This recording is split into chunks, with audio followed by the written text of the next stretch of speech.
What's up, fam? The mission of this Connected podcast is to connect generations and situations about faith, life, and whatever comes along the way. To not necessarily agree, but be listened to. These conversations, of course, highlight the perspectives of our various guests.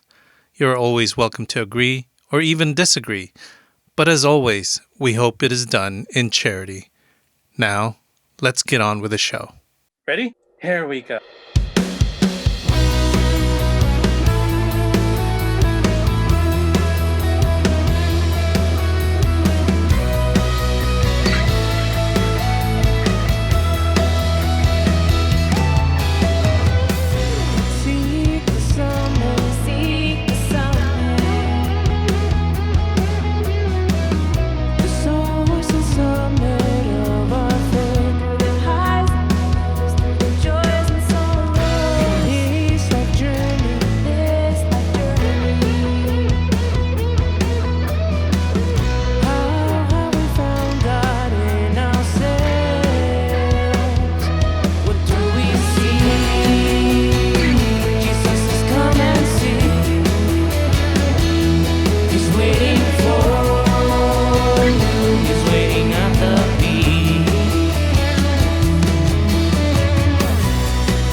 So what's up, fam? And here you're probably wondering, what the heck is Catholic.Dad doing in the middle of nowhere? And if you remember, I've done retreats here in the past with Tony, with the Newman Center. And today what we're going to do is we're going to share with you the history of this place, the wonderful things about this place, and stories about the missionaries and how you can also be a part of that. We're going to give you a tour, fam. We are going to give you a tour on this episode. So stay tuned. What's up, fam? So we are now inside, and my guest here right next to me is Gavin. And as I told you, this episode is one of our first episodes on our Seek the Summit series. This whole year, it's our 5th year of podcasting, and I really wanted to get out and see people where they are at. So nothing better than to go right into the mountains itself and interview some missionaries, see some sights, and get to know where maybe you want to go and maybe where you want to go visit and maybe where you may want to have that encounter with Jesus. So this episode is not about me. It's about this place. And this guy next to me, Gavin, not Javin, shout out to Javin, is going to tell us all about this wonderful place that I had the opportunity to discover a year, 2 years ago. So, but enough about that. Welcome to the show, Gavin. Thank you, Arnell. It's great talking to you today. So we're not going to actually ask you about yourself until later. So you guys are going to have to come and continue to watch because we're going to ask him why he's here and who he is. So we're going to stay tuned to that. Right now, he's going to give us a tour and explain to us what this place is about and what it is. So go, Absolutely. Gavin. Hello, everyone. So happy to talk to you today. I am here at St. Edward Retreat Center, and our mission here is to provide a time and space for people to encounter Christ and His church. So that is our mission. I'm so excited that you guys are seeking the summit today. Our history goes way back. This retreat center was owned by the Sisters of Social Service. The Sisters of Social Service? Were they social workers? Yeah, it just sounds like that. All the way around, yeah. It's like special guests. It's okay. It's like you can come in too. It's like, this podcast is so, we're awkward because we're Catholic. Right. But I really, I'm going to interject because there's one thing that I've never been able to actually truly pronounce, and I butcher it.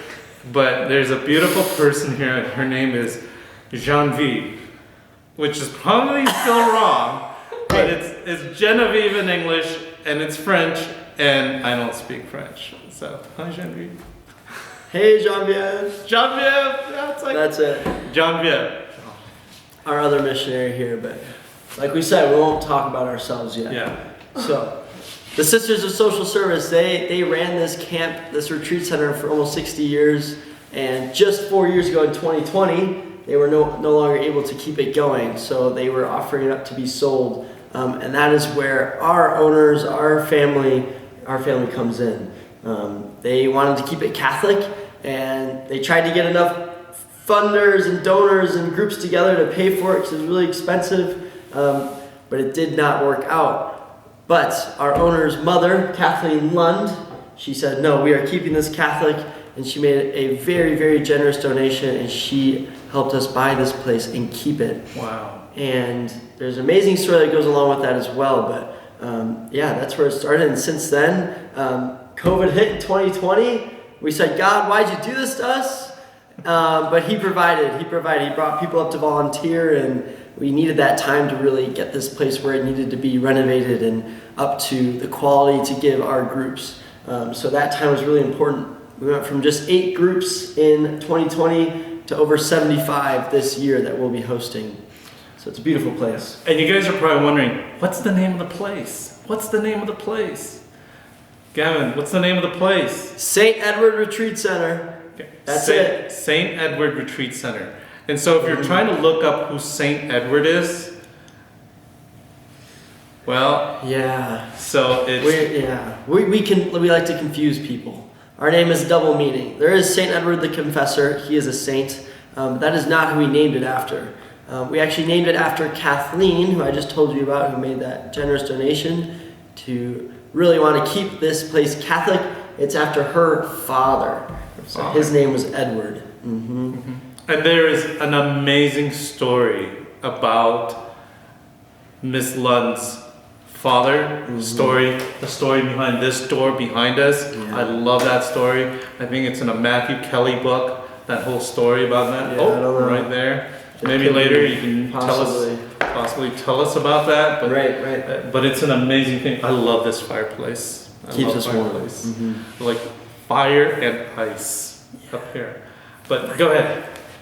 What else do you want to tell us? Absolutely. How big is this place?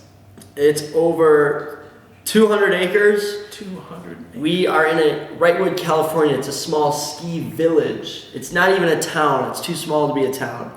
So it's a village, and we are in a canyon. So we own the land like 3/4 of the way up the canyon all the way to the top. And then all the houses are below that. And that's it. That's all that's here. And so it's a beautiful space. We have bobcats here, mountain lions and bears, squirrels too. They're the scariest.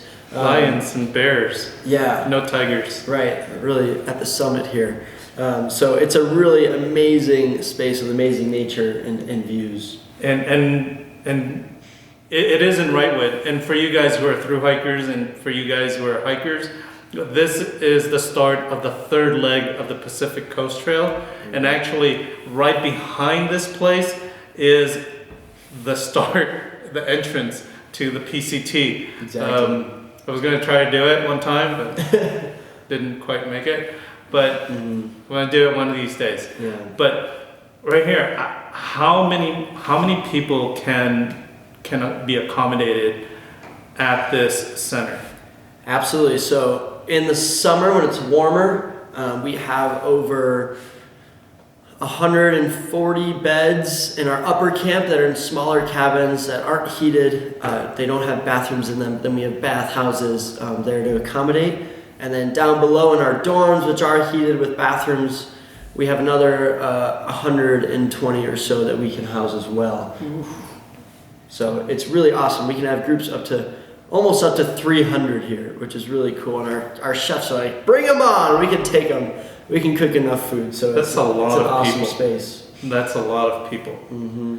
And so I know when I've been here, I've totally enjoyed the atmosphere. I've enjoyed the facilities. I've enjoyed you guys coming on because you're so vibrant. You're missionaries. But we've never actually used you guys for our retreats. We brought on our own retreat. which is an aspect of when people do retreats. People bring on their own speakers. But is there something where you guys provide the retreat? Absolutely. So we just started this missionary program this year, and so we are doing all that we can to get more involved with our retreat groups. So Genevieve and I like to give our own testimony talks. We've also learned new topics like theology of the body, of the man and woman, God's love, other topics that we can give talks on as well. And then we have a whole host of icebreakers and fun activities, leading hikes and talks at the top of the mountain, at the summit, that we love to get involved with our groups. All those young adult ministries out there going, theology of the body, ding, ding, ding, ding, ding. How can they get hold of you guys? They can call us at our number on our website, St. Edward Retreat Center at the bottom. It'll be under Jessica Dorsey's name at the very bottom. Jessica Dorsey. Contact us. She is our hospitality coordinator. She's amazing. And so when people come here and they schedule through Jessica. Yes. And all the facilities that's provided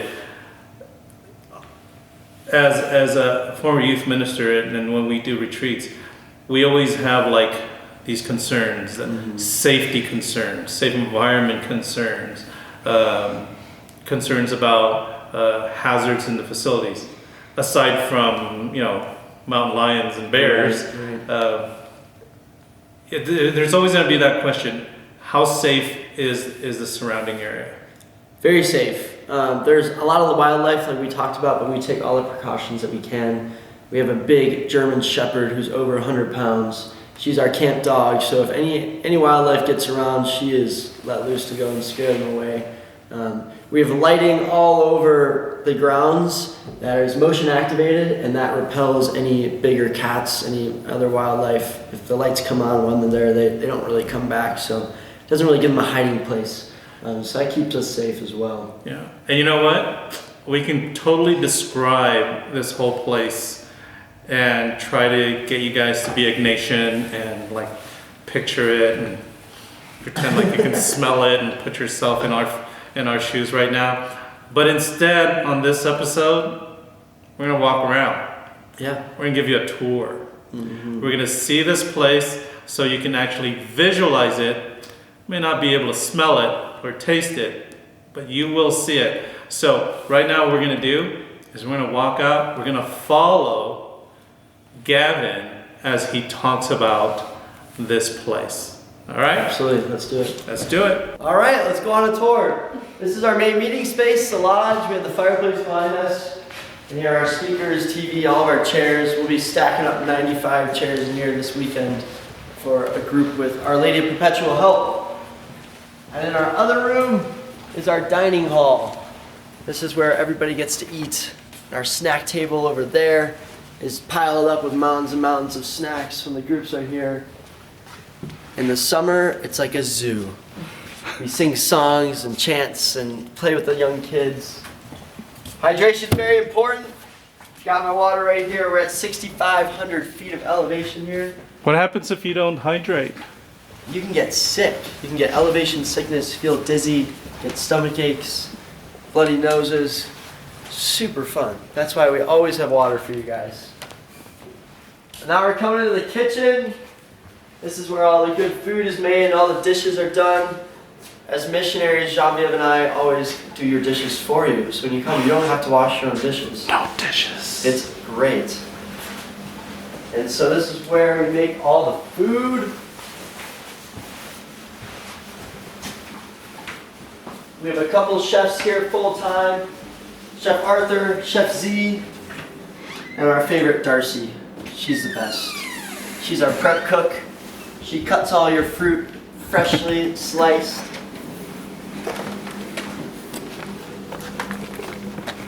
And now you get to see more of the nature here. Coming straight out. It is so cool outside. I personally have the privilege of living in that camper trailer right there. That is home for me. That is Gavin's home. Yes. Next to it is a wood shed. We fill that to the brim with wood to keep you guys warm in the fireplace during your stay. So we're gonna come over this way into the forest some more and look at our high ropes course, which is one of our favorite activities. Ooh, I see snow. Yeah. We had 2 big snowstorms this year. It brought us about 3 feet of snow. Genevieve and I attempted to ski down the slopes. Attempted? Does that mean it was not successful? Not successful in a good way. We were worried about too much speed, worried about running into a tree, things like that. But when we finally got to the top and went down, there was too much snow that we couldn't even get moving. So we stayed safe, which was great. I like the fact that there are actual trails. Yes. Like you guys could see that there's trails that you actually follow. We're not just walking aimlessly, Yes. which is what I would do. Exactly. And that is what a lot of our volunteer work was back in 2020, and so it was just getting these grounds prepared. All these rocks have been hand placed to make a trail, which is pretty cool. This is one of the favorite elements. It's called Leap of Faith. Wait, from up there? Uh-huh. Wait, oh, from up there. I was joking, but it's literally Yeah. up there. So this is one of our favorite activities. It's like the best team building you can do, and for personal growth as well with the youth. It really gets them out of their comfort zone and conquers their fears with all their friends and peers and us leaders as well, cheering them on. So they'll climb up there. Not just a bare tree, there's stakes on the other side. That'd be too impressive. Okay, because I was like, how do you get up there? Yeah, exactly. And then you jump off that platform, reaching for that trapeze. And it's an incredible experience. Hey, Gavin, can you stand underneath that tree so I could see like Yeah. how high that is? That leap of faith? Yeah, that is a leap of faith. That is a leap. Over 30 feet up into the trees. Oh my goodness. Hey Tony, if you're watching this while you're editing this, we need to do this next time. Okay. All right, show us the way. Look at that, all the way down. Absolutely. Look at that trapeze up there. Wow. Yeah. Yeah. We can come this way now, along the trail.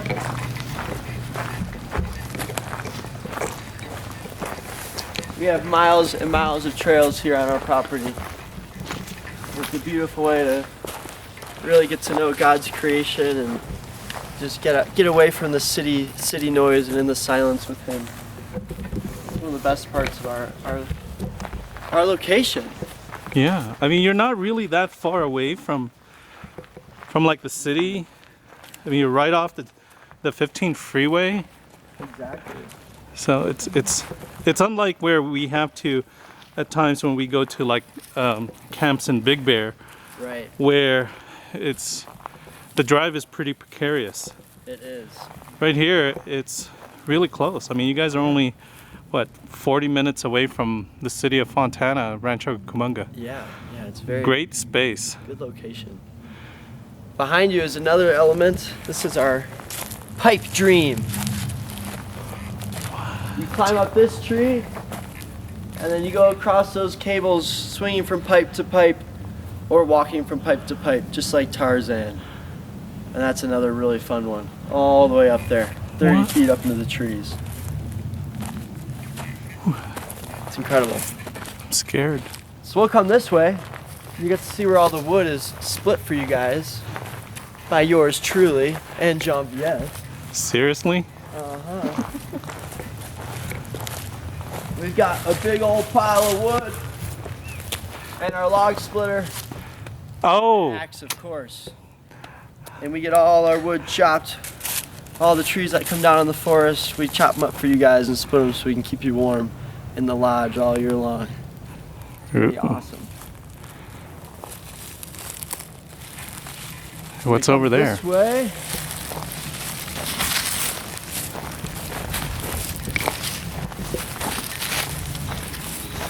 can get a peek at one of the dorms here.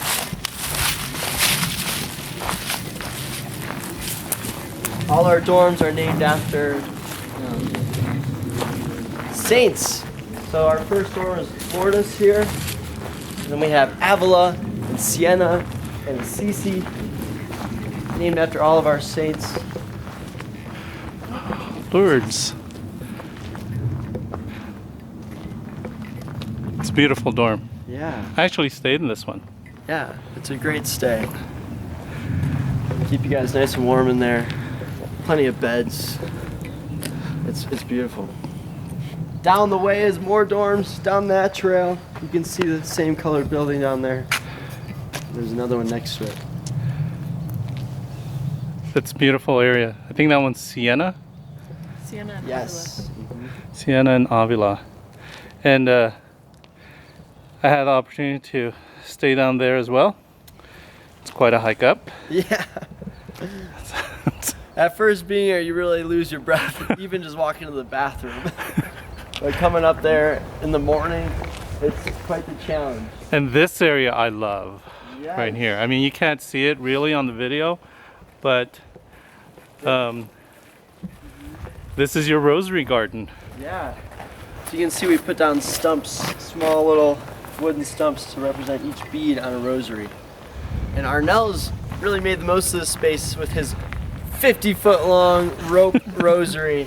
So he's actually had all of his students circled up around the rosary, and each person got to say part of it. But don't worry, you don't have to tie your own rosary, massive rosary. You can have each student stand on each stump. Yeah, you can stand on a stump. It's beautiful. We have our mysteries up on the tree there with a banner. So this is a really great space to always come and reflect and really pray to our Mother Mary. I love this space. Last retreat we were here, I witnessed a young teenager, a high school student, who I thought was missing, and he was sitting there. I'm like, what is he wasting his time? He was praying the rosary. Wow. He's praying the rosary. Yeah. Amazing. Do it, guys, every day. Why not? Yeah. Be consecrated to your Mother Mary. And so if we come this way, we're almost back to where we started. Oh, Our main look at steps. This is sometimes the most fun part of the retreat, where we'll take our camp drone up in the air and we'll take a video of you guys with your group and get a cool view of the mountains and the snow-capped mountains. So Yeah. All the way up fun. there. This is where we take our pictures. I love the fact that you guys have all these statues of Blessed Mother as well. Yeah. Over yonder is our field. We have a field, a gaga pit, and a volleyball court as well. We love to have all types of fun games. There are. Anything and everything. Dodgeball, gaga ball, tag, fun types of tag. Horseshoes for us old folks. Yep. Can't forget the horseshoes. You don't have to agree with the old folks thing. I was joking. Right? Yeah, okay. Gavin. I mean, we were playing the other day. Our grounds manager, Heath, he's an avid archer and he's skilled with the excavators and skid steers. He's a hard man to beat. He's very talented. Archers? Yes, Do you have archery? we do have archery. Archery. You're looking at 2 level 1 archery instructors right here. What? Yeah! It's cool to be a missionary, guys. I think that's an invitation for you folks. Yeah, so we won't get to all the activities today because we're not going to make Arnell hike all over the mountain. Nope. But we have a paintball course. It's a timed ninja course where you run through the forest hitting targets on your way and you try to get the fastest time. So you're looking at the course record holder right here. 1 minute, 7 seconds. Every target. You're crawling under logs, going down zip lines, climbing up castles and shooting targets from above. And we've even had nuns go through it as well. Really? Really? Like non-believers or Sisters, man. sisters? Carmelites. Carmelites. Give it to the Carmelites. Yeah. If they've done it, you can do it too. Did you hear that, folks? They have a paintball area, archery, and a ninja course. Yeah.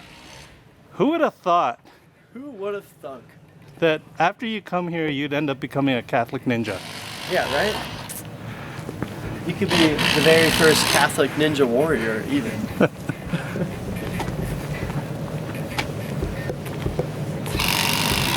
We're rounding back through around our dining hall. So this is where we go in to eat. Totus tuus, totally yours. John Paul II, Life Yep. with Christ is a beautiful adventure. Our summer camp in the summer is called Camp Lolek. And Lolek is John Paul II's nickname from his childhood. He used to be a soccer goalie, and they called him Lolek. And I need to understand a little bit more why it was Lolek, but it's a Polish nickname. We named it Camp Lolek because in Poland, when the faith was under persecution, he would bring his students up to the mountain, similarly to where we are now.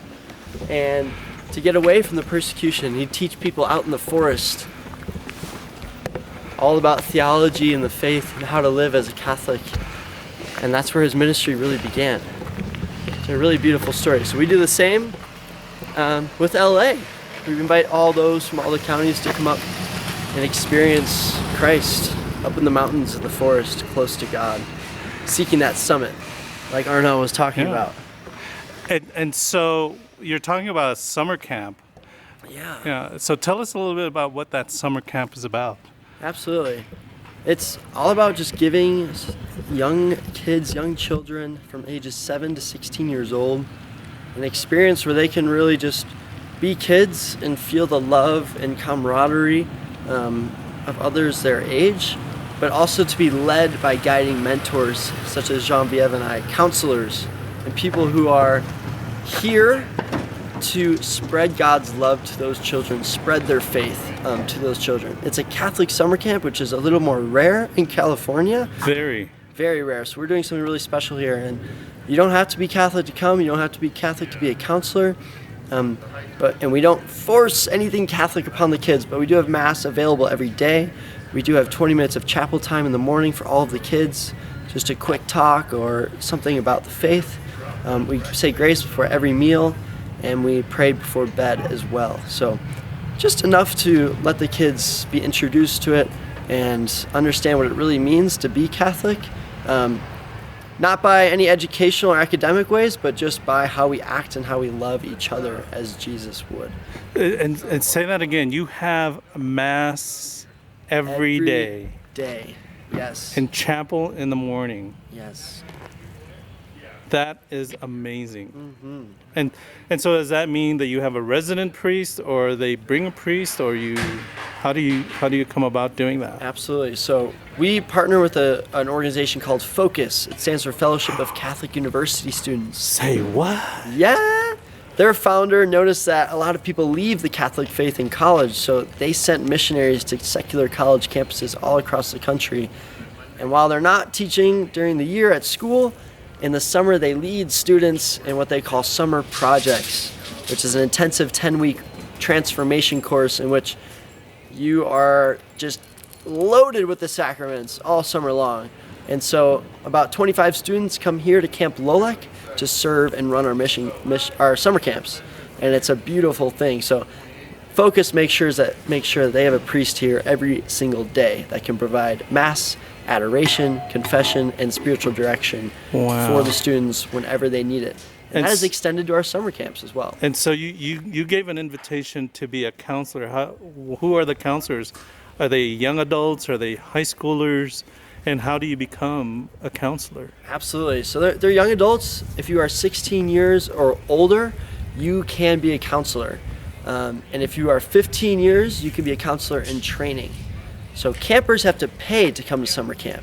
They have to pay for the activities and the food and the lodging, but counselors can come for free. It's a volunteer experience. We're family run here, so we always are looking for help and how more people can contribute. And they will lead a cabin of about 8 kids in whatever little age group they'd like through the week of summer camp. And they can go to our website and apply at under Camp Lolek and our volunteer Camp Lolek volunteer application form. And how long usually is the commitment? It can just be 1 week. It can be less than a week. We hope for an entire week because you'll be with the kids for the whole week. So you'll come up on Sunday afternoon and leave on Saturday afternoon. That's the commitment. It's a week. We have 4 weeks of summer camp this summer. So if you are interested in doing more than a week, you can always do more. Genevieve is a pro. She did all 4 this past summer, and she's looking forward to a full summer here again to lead and direct those summer camps as well. And is there training for those counselors, or? There is training. There's 1 day of training down in Pasadena coming up in June. So that training day is mandatory to go and really understand what you're doing. And then we also do an online Virtus training as well. That's amazing. So what's the website? It is stedwardretreatcenter.org. That's easy. Yeah. All of this and all the opportunities just happens right here. And I just can't, I was like, every single day mass. Yeah. Every day. I was like, and there seems to be a lot of activity. It's like, you guys are like building. Yes. Like we said, we've only had the place for 4 years. So we're always doing new projects and making this place better. Where I'm standing right now just got constructed this summer. So this is our new flagpole area where all the cabins will congregate and get in lines to be dismissed to go into the dining hall for meals. And it's also a place where we can have activities, announcements, all kinds of things for retreats during the year as well. There's an echo in the middle. Mm-hmm. All right. So where to?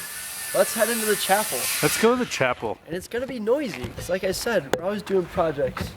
But right now, the chapel is getting a new awning in front. And so we are getting a new roof right in front of those doors.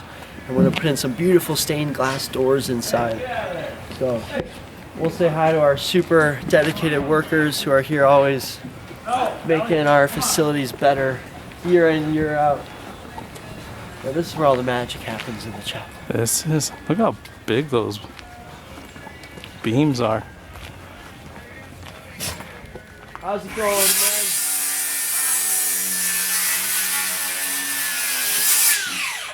Say hello to the Catholic.Dad podcast. Hello. Hey guys. How's it going, neighbor?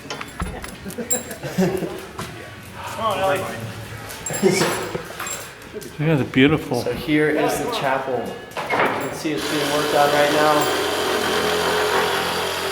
That is our beautiful space. We have new stations of the cross here. Our cross is actually made from an oak tree from this site.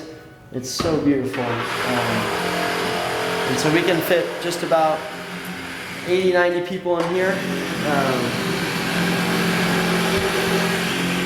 And even more if you'd really like to. So it's a great space. I invite you to come look at the detail and beauty of our Stations of the Cross. The special thing about our retreat center is that it's led by a board of 21 directors who just are all in for the future and growth of our retreat center and more people encountering Christ. And one of our board members, they actually painted all of these stations. Her mother, so she's in her 80s, and she took the time to paint these very prayerfully. She's never painted faces before, but she went for it and painted faces. And on the station where Jesus died, she was so prayerfully invested in these that she actually fell ill that day she was painting. Wow. It was amazing. These are beautiful. It's just beautiful. So we're going to go back to the area, and we're going to talk about missionaries. Yeah. All right? Who am I? So we're back. We're back inside because it's cold outside and noisy. And I really wanted you guys to really hear the story of who these guys are. So here's the Who I Am portion of our Seek the Summit to find out who these missionaries are, why they're here, away from family, to serve us and our young people. So, who are you? Tell us about you guys and your mission work and where you're from. Absolutely. I come all the way from Chicago, Illinois.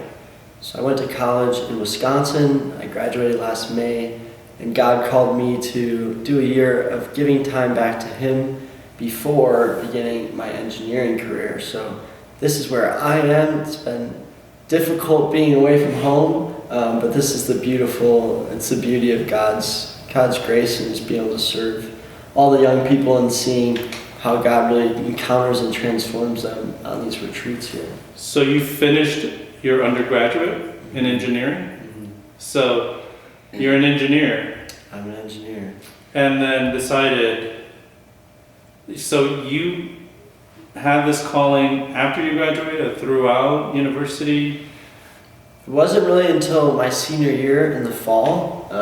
I'd gotten a job offer, but it didn't feel right. I felt something was missing and I wasn't fulfilled. And it was, God really revealed to me in a very powerful moment in Eucharistic adoration that my life had been so busy and noisy, and God had always been second or third in my life, that I'd just been missing out on the beauty of His silence and His love and putting Him first in my life. So the big change to this year of giving everything I have to Him has just made me abundantly joyful and more than I ever could have ever imagined. Wow. I didn't know that. Yeah. I didn't know that. Yeah. I learned something. Yeah. Engineers serve. We do, yep. So, Summer, you had that encounter. You got called. You had that calling. That gut feeling that the Lord is calling me. Yeah. Well, how did that calling turn into coming here? A lot of divine intervention. There's a lot that God just provided. Because that's and put in Chicago. place. Yeah. And you end up in the high desert of Southern California. Totally, yeah. So it's one of my best friends at school, at college. Her family, her dad is Kenneth Lund, and his mother is Kathleen that we talked about before. Mm-hmm. So when I was telling her I want to give a year to God and I might go join the Jesuit Volunteer Corps or this or that, all these different opportunities, she said, well, we always need help up at Camp Lolac, St. Edward Retreat Center. So I called her dad and he said, come on out, we're going to start a missionary program. And I was like, Because was there one before that? There was not. This is the first year it happened. So we are the first to. You guys are planting seeds. Mm-hmm. And what wonderful seeds. I mean, you guys are amazing. You know, I'm not saying that other missionaries out there are real hard to, all missionaries are super friendly, but you guys are amazingly Christ-like. If you envision the, shout out to Anna, love. These guys are Augustinian. Must be Augustinian. Because it's all about love here. Yeah. So you had that discernment. Right. You came over here. How was that telling your parents that, hey, you know what, I graduated, I got an offer, turned it down, I'm going to live as a missionary and make diddly squat? Absolutely. That was definitely a hurdle to jump. My mother had a funny reaction. When I had been telling her about the Jesuit Volunteer Corps and things, she thought I was going to be a priest. And so when I told her I was just coming out here to be a missionary, she started crying. She was like, I thought you were going to be a priest. I don't know why, but she has no desire for me to be a priest. She really wants to have more grandkids. So she was very happy to hear I was going to be a missionary. My dad was a little bit more quiet about it at first, didn't really understand why or what. And yeah, I mean, I have student loans to pay, so it's hard to stop and give this to God and say, okay, I'm not going to make that much money for a year because this is more important. So once they understood why I was doing it and the depth of it, they were very supportive of me and really wanted me to have that formation. Now is the time to do it when you're young, so they were very happy with it. I'm presuming that your upbringing was very Catholic, very faith-filled, and your family really lived the faith. They lived out the faith of the church. So you didn't come from a bunch of non-believers and then, you got struck by the Holy Spirit and said, I'm going to go be a missionary. Yeah, it's always been there for me. I think the only thing I was lacking in my upbringing was more of a personal daily prayer relationship with God. That wasn't as much taught for me growing up. It was just go to church, go to the soup kitchens, help out, do all these things. But yeah, I'd always had it. I did go to public grade school and high school, so that was a little more challenging. But yeah, I've always been very involved in my faith and with my family as well. Any youth group in somewhere in there? Mm-hmm. You were in youth group? We didn't have a youth group, but me and my friends started one. Yeah, so that's kind of how it worked out. It's a bunch of guys hanging out. Yeah, guys and girls that came from the mission trips in the summer, and just we wanted to keep growing. That's so cool. It's so continuing organic. throughout the year. So you've always had that missionary spirit, and this is somewhat kind of like the mindset of coming to fulfillment, answering that really difficult call. Was it difficult? Absolutely, yeah. There's a lot of societal pressure of you need to take the next steps in life, of career or this or that, And so to say I'm going to go way against that, against the grain, against what my friends are doing, it doesn't make sense to a lot of people. It was difficult to do that. Very, very difficult to be at peace with it and confident in it. But God gave me that grace in time, in prayer. And definitely in a world where it's about me and my desires, you put that aside. What did your friends say? Gavin's nuts. Yeah. A lot of them, yeah, it was a shock to them, but then they were like, no, this makes sense for you. Like this is up your alley. And then others it was just like, okay, whatever. And they just kind of let it go. But yeah, others, they ask a lot of questions about why and how and like what is going on in my head to do this. And then arriving here, was this all you expected? Oh boy, absolutely not. No, there's always way more to expect. I know Jesuit. Right, which is very different. This was all way more. I mean, like Arnell said, you got to come here to really understand what this place is about to begin with, and then being involved in Focus in the summer, that was a shock. Just how faithful and on fire those students were, those missionaries, and then this missionary program being new this year. There's been all kinds of things that came up that you'd never even think of, but it's been awesome to work through them all. It's exciting. I'm not going to butcher your name. Second. Yeah. This is Genevieve. Genevieve. I suck at her name. I'm so sorry. It's okay, not everyone gets it first try. So, who are you? So, compared to Gavin's story, mine was very different, and I came from a very different track. I mean, I also grew up Catholic, very faith-filled, and it was always a part of my life. But coming here, I graduated high school 2021. Had no desire to go to college. It kind of wasn't in the picture. I thought about community college, just wanting to get some sort of degree. Just because, there's all that pressure to get a job and work, and that's all you gotta do is make money. And so I decided not to go, and ended up taking a couple years to just work and really be at home with my family and be of service to my community, like babysitting, nannying, helping with, people in their gardens, things like that. And it was interesting because it really lined me up just for this year of service. And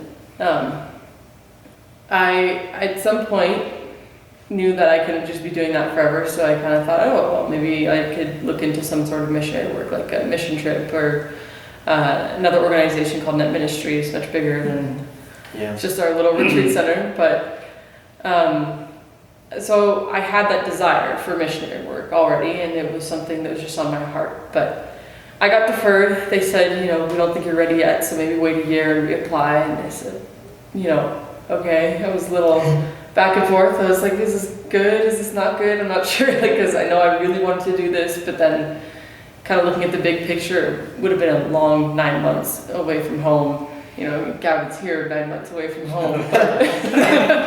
But for me, it would have meant just like having little to no contact with my family. So it would have been a little bit more rough than here. But so during all that, I was working with this small little organization, pro-life organization called Vox Vitae, and they particularly work with teenagers, and sometimes adults, but mostly just educating these teens on, the truth about abortion and all that sort of stuff. And so during the summer, we have a week-long summer camp, and so I attended for 2 years, and then for 2 or 3 years, I was a leader, and 2 summers ago, came up here for the first time, never heard about this place before. Here for a week, and I just fell in love with the space. So I was like, this is the most amazing thing I've ever seen, because it's only an hour away from where I live. I'm from Pasadena, so not far at all from here, like very close to home. And I just fell in love with, the chapel, these buildings, the lodge, the cabins, the woods, nature, just like being surrounded by so much beauty, and honestly feeling the presence of the Holy Spirit just so strongly here. And so after that week, I knew that I wanted to come back. I knew that there was something that was pulling me towards this place. And I got invited to come back as a counselor for their summer camp that we have here. Came back, fell in love with it even more, and was just determined. I was like, I have to come back in the fall or something. Like, I reached out to, the family that owns this place, and they said, oh, well, we have all this preparation we need to do for summer camps, so maybe you can help us with phone calls and stuff. But that's not really, being up here. But so I knew that I would be going back the next summer. I was like, my heart was already set on it. I was like, there's no way I'm like passing up that opportunity again. And in the spring, we do our counselor training. We're getting ready, and it was very short. But Kenny Lund came up to me, and he's telling this to everybody, not just me, saying, oh, well, we're starting a missionary program this year in the fall. Would you be interested in joining? And at that point, I knew I could immediately say yes. I knew that it was where God wanted me to go. And there was just no doubt about it, that I was just being drawn to this place. Like, a year of missionary work, living in this beautiful space, doing God's work.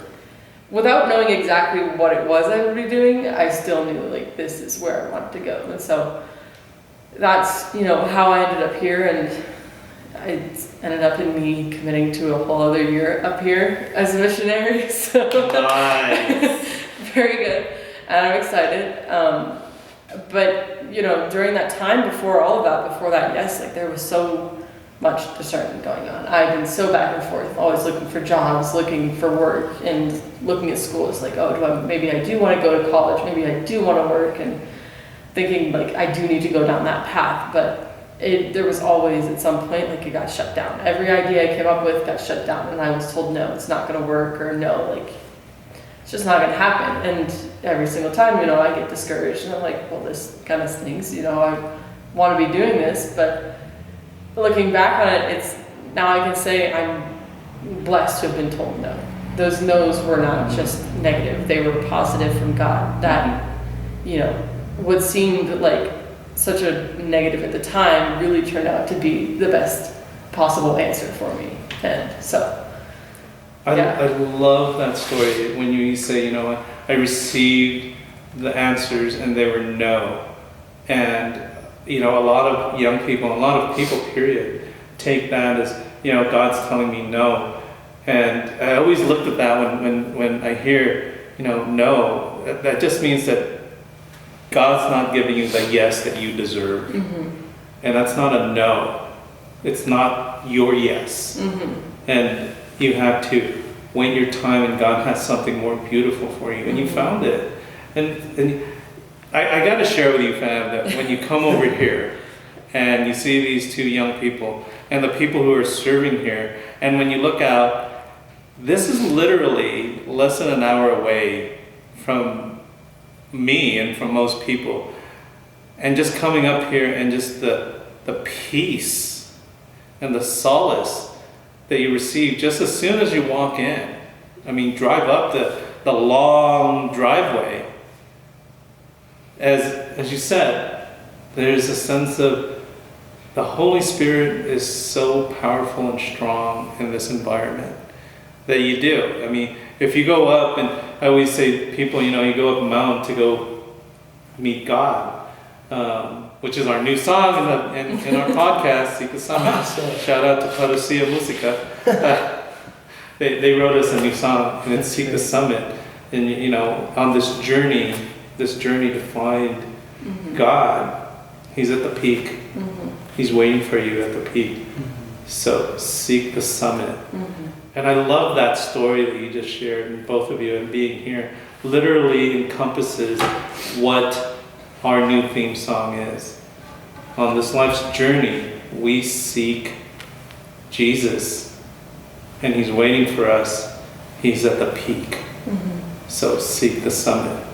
And it's like, that's beautiful. I love that. I'm so jealous. I'm gonna rewind. Yeah. And for some of our older listeners, they did what we wanted to do. You guys actually answered the call, whereas most of us, older, wiser, seasoned, we decided, you know what, we'll do that later. And Or that opportunity wasn't there. Or that opportunity wasn't there. And in my generation, the opportunity was not there. Maybe it was, but the opportunity during my time was become a priest. Yeah. And so, no, it wasn't my calling. This was. But all of this, how long are you guys going to be here for? You signed up for another year. I'm signed up for another year, so I'll be here. You know, this year ends in May, so our first missionary year ends in May. Then we have our summer camp, and I'll be here all summer long as well. And then I'll be here again August to May, so into May 2025. We're going to see you again. We're not going to see you again. Aww. Maybe. Maybe we'll come to visit. I think we come back September.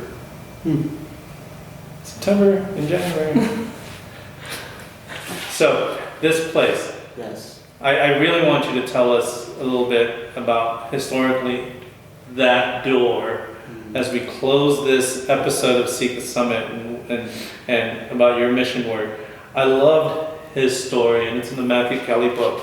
And what is, because a lot of times people come here and they're like, oh, what a nice ornament. But there's an actual story with that. And it's an amazing story of martyrdom. And, what martyrs means, with witness, and what a great way to witness to people. I think the story of that should be like posted on this wall. Yeah, right. Like we need a hologram. We need a hologram here just to tell us the story himself. Yeah. So just a little bit about what is that door? Absolutely. So this door, Edward Bransky, who's the photo on the left, that is Kathleen Lund's father that we talked about before. When he was a little boy, he told his mom that, Mom, I want to suffer someday. His mom was like, what, Eddie? Suffer like Jesus did. Yeah, and she was like, why? And he said, because if I suffer, I'll be just like Jesus, and I'll be closer to him. And Eddie ended up doing just that. He was enlisted in World War II, and he was a part of an organization called Special Services, etc., and it was something like the CIA or FBI back then, and he was a spy because he knew Polish and German and English, and he was a spy when the Nazis were there, and so he ended up being double-crossed and captured. And so this door that you're looking at on the mantle here is the last door that Edward Bransky walked through as a free man. And so they brought it all the way across the sea, the ocean, to be here as a symbol of his life. And when he was captured, he was brought to Mauthausen concentration camp, and he was interrogated for information because he was a spy. And the interpreter there, his name was Mueller, and he told an amazing story about Edward that afternoon that he was interrogated. And he said that Edward was tortured awfully for this information. They had hung him from his hands from the ceiling and popped both of his shoulders out of his sockets. It was awful. And when they had finally given him a cup of water for him to drink, he couldn't even drink it because he couldn't even lift up his hands. And yet, through all of that pain and torture, Edward prayed the entire time. And so he just kept praying and praying. And his interrogators didn't know what he was saying, only the interpreter did. And so the interpreter, to help Edward out a little bit, after a certain point, started telling his interrogators that Edward's just speaking nonsense. He's not making any sense. And so that helped alleviate some of the torture. And so finally, when the time came when his interrogators took him to be killed, it was Mueller who smiled to Edward. Edward winked at the interpreter to show a little sign of thanks and gratitude. He was killed in 1945. And so Matthew Kelly, who wrote this 4 Signs of a Dynamic Catholic book, was speaking with Kathleen Lund, and their family has 6 kids and 22 grandchildren who are all practicing Catholics. Those married kids converted 3 or 4 of their spouses to become Catholic. And so Matthew Kelly said, "Who is your prayer giants in your family? Who is praying for you and interceding for you?" And she told the story of Edward, and he said, "Yep, that is your prayer giant." So we named it after Edward, our retreat center, in honor of him and Kathleen Lund's generosity. And we consider him a saint today because he's always here to help us with our mission and intercede for us. Amen. Mm-hmm. And that is a beautiful story to end with. Mm-hmm. Absolutely. You know, the whole concept of a life being given up for the faith. Mm-hmm. Beautiful story of you too. Lives, young lives, offering it up to the service of our Lord. Mm-hmm. What else are we called to do when we seek the summit, when we're on this life journey? He's waiting for us and he's at the peak. So, on that note, I want to thank you guys for coming on this episode. Thank you for coming on the show. Thank you for your witness. Thank you for being so present. You guys are amazing. Thank you. Yeah, you are too. And you know what, guys? As you look at this, make sure to visit the website. What's the website? St. Edward Retreat Center.org. StEdwardRetreatCenter.org. Look that up if you want to go to Camp Lolik, if you want to become a counselor, if you want to be a missionary like these 2 young people, if you want to check it out, if you want to schedule your confirmation program retreats, if you want to do your young adult retreats, contact them and ask them how you can be also here. Mm-hmm. I recommend this place highly. I've had probably the most fun being here, even though sometimes locked in because of snow. Because actually it's because of Tony won't let us play in the snow. But hi Tony. Tony. But on that note, fam, if you want to do that, go on to their website. If you have any comments, concerns, or questions about this episode or about the podcast, email me at catholic.dad50@gmail.com or DM us on our Instagram or on our Facebook, or yeah, we still have a Facebook, and our YouTube channel, all those places. You can send us any questions or any comments that you have. Also, as our new song says, Little Augustine said, make sure to like and subscribe. And if you want to support the podcast, go on our Patreon and support the podcast. All our money goes to the youth anyways. So on that note, as we always end, live a life of holiness. Be blessed and be third. God bless. See you in the next episode.